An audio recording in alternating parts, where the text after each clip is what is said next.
Hey guys, welcome back to Contest Prep University. Joe Klemczewski with Adam Atkinson. We are in episode 4 of our series on scoring. We're going to talk about what the judges are actually doing. And of course, Adam, in the NPC, which we're kind of using as our moniker here, it is all controlled by the head judge. A lot of control and professionalism going into this, and making sure that everybody is following the same pattern of thought, at least in how the process works. So let's talk about that. There's just the mechanics of what's happening at the judges panel.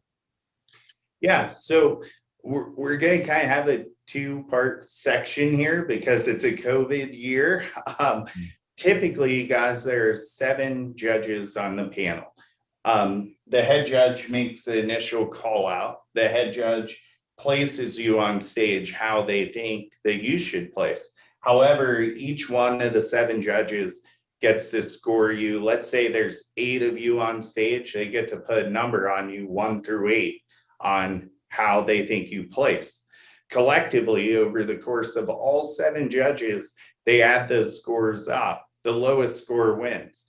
Now, the cool thing about this is to prevent potential politics, they drop a high score and a low score. So they're only going to tally 5 of your judges' scores. So that tends to, like, let's say you pose with a judge and they say, she's definitely number 1, and you have all 2s, you lose your vote for number 1 because that person maybe had some bias towards liking you.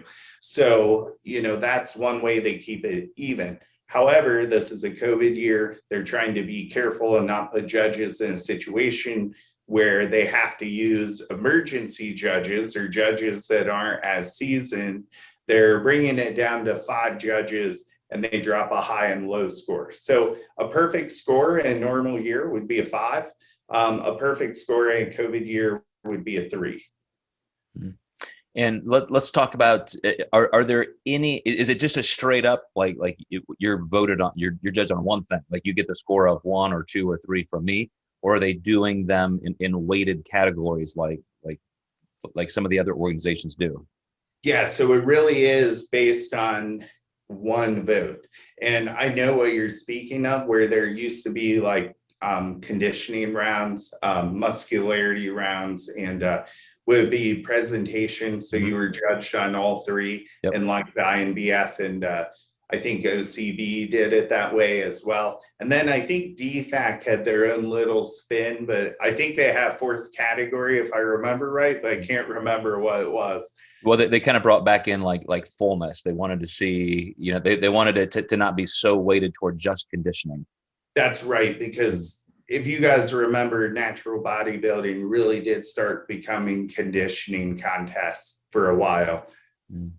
And I would say kind of still that way, but just to give fair representation to the different contexts that some of our clients or listeners here would be involved in, that is something that as you get scorecards, you could still see in some organizations, is that, oh, you scored this in the symmetry round, this in the muscularity round, here was your presentation.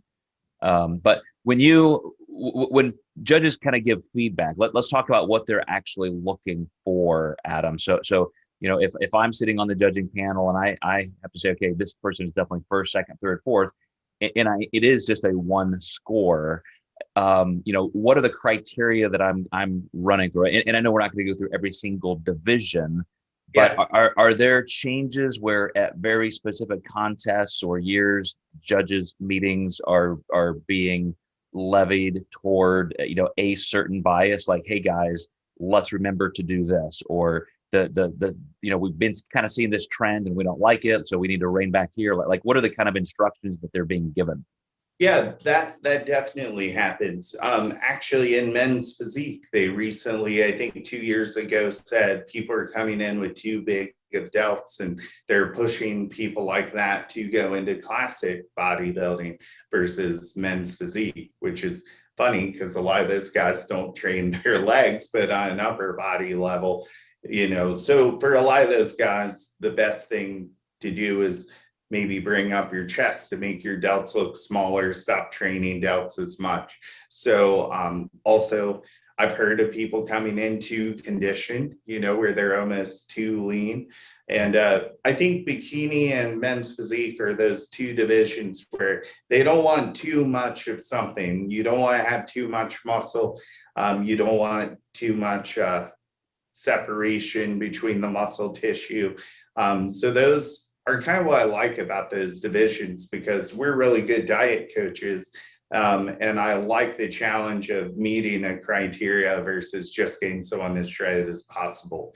Yep, absolutely. All right, guys. Well, we're going to move on. Our next couple episodes are going to dive into routines and presentation, and then even what happens then at finals and final tabulation. So a little bit of a long series, because we want to make sure that you guys really do see the technical aspects of the judging process. So stay tuned. We will see you next time in Contest Prep University.